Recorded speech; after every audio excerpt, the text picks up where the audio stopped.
Good morning.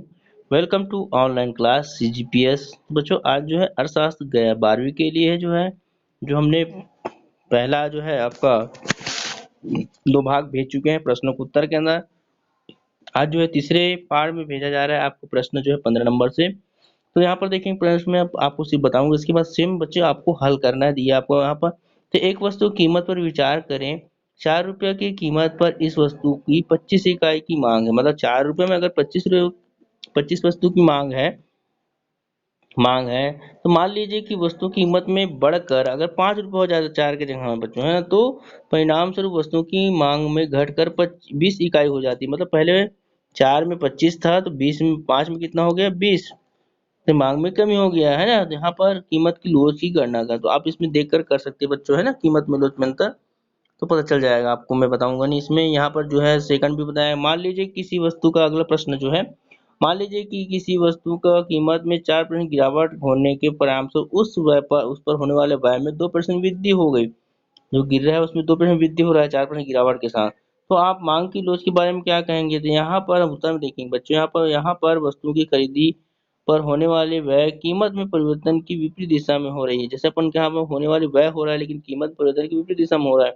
अर्थात कीमत में कमी के फलस्वरूप उपभोक्ता के कुल व्यय में वृद्धि हो रहा है, मतलब कमी की जगह क्या हो रहा है वहां पर वृद्धि हो रहा है। अतः मांग की लोच इकाई से अधिक रहेगा वहां पर। ठीक है बच्चों, इस प्रकार ये आपका खत्म हुआ। अगले देखेंगे यहाँ पर अति लघु उत्तरीय प्रश्न।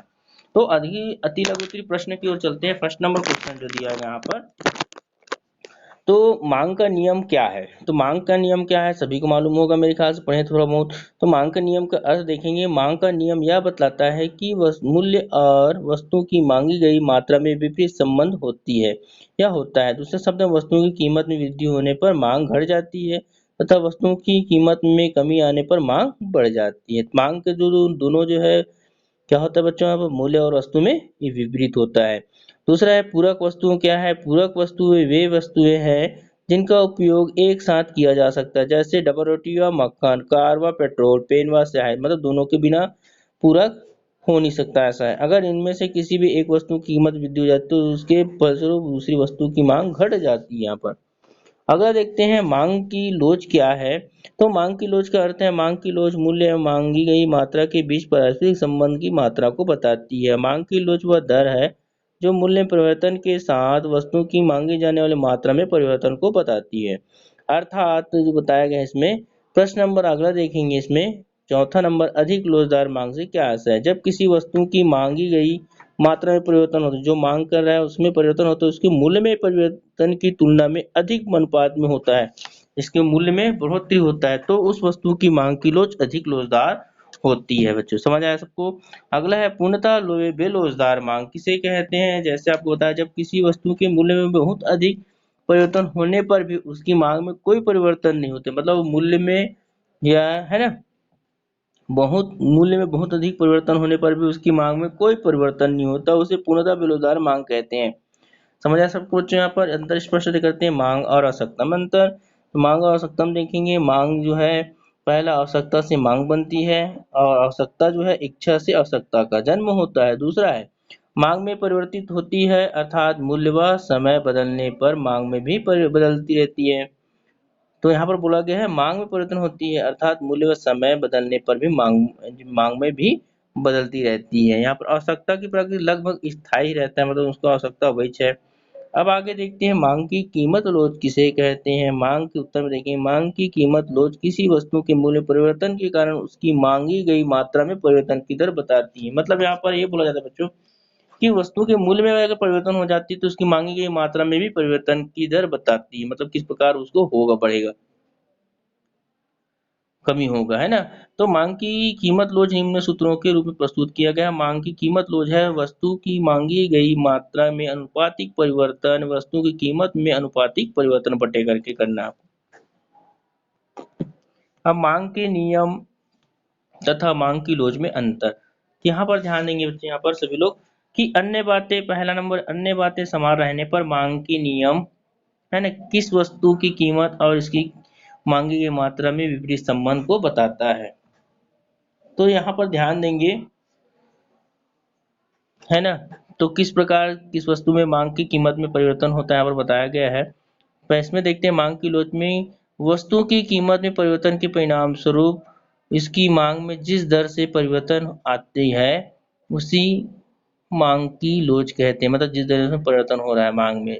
मांग का नियम जो है मांग में परिवर्तन की दशा को बताता है कि दशा से हो रहा है। यहाँ पर मांग की लोच में देखेंगे, मांग की लोच मांग में परिवर्तन की मात्रा को बताता है। यहाँ पर देखते हैं अपन जो है आय मांग का क्या आशा है। मतलब आय मांग का, जैसे आय मांग से तात्पर्य है वस्तुओं एवं सेवाओं के उन विभिन्न मात्राओं से है जो अन्य बातें समान होने पर उपभोक्ता एक निश्चित समय में आय के विभिन्न स्तरों पर खरीदने को तैयार रहता है। मतलब आय के आधार पर हम क्या है, कोई भी सामान आसानी से वहां पर सभी उपभोक्ता जो है खरीदने के लिए तत्पर रहता है। आय है तो अर्थात आय बढ़ने से मांग भी बढ़ जाता है, अर्थात आय घटने से मांग घट जाती है। यहाँ पर ये बोला गया है अर्थात आय के बढ़ने से मांग बढ़ती है ना। अर्थात आय घटने से मांग घट, जैसे आय उनका बढ़ा तो मांग उसकी बढ़ती जाएगी, आय कम हुआ तो मांग घटती जाएगी, उसकी कमी हो जाएगी बच्चों, है ना। अगला देखेंगे मांग की आय लोच की परिभाषा दीजिए। मांग के उत्तर में देखेंगे मांग की आय लोच उपभोक्ता की आय में थोड़ा से परिवर्तन के फलस्वरूप वस्तु की मांगी गई मात्रा में परिवर्तन के अंश को बताती, मतलब कितने परिवर्तन हो रहा है वहां पर। जैसे वाटसन के शब्दों में बोला गया है मांग की आय लोच आय के प्रतिशत परिवर्तन से मांगी गई मात्रा के प्रतिशत अनुपात में बदल जाता है। जहाँ मांग की आय लोच आय के प्रतिशत परिवर्तन की मांगी मात्रा में प्रतिशत में अनुपातिक हो जाता है।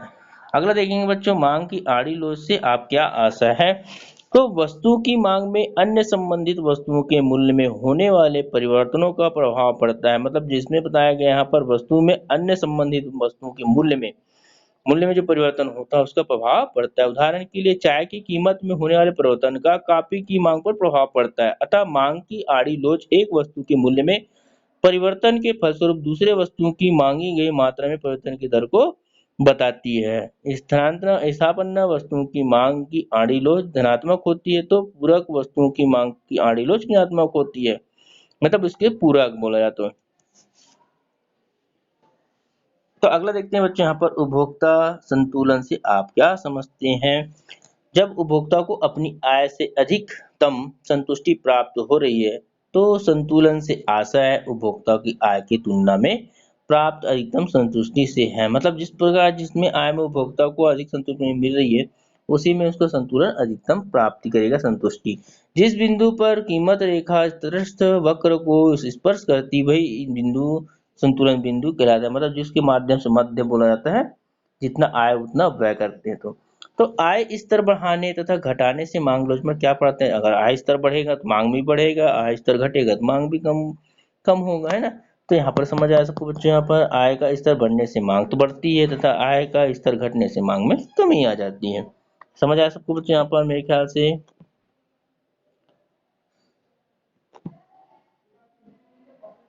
तो अगला देखेंगे बच्चों यहाँ पर तो जो है लघु उत्तरीय प्रश्न को देखते हैं एक दो ठो, फिर उसके बाद में नेक्स्ट बताएंगे आपको, है।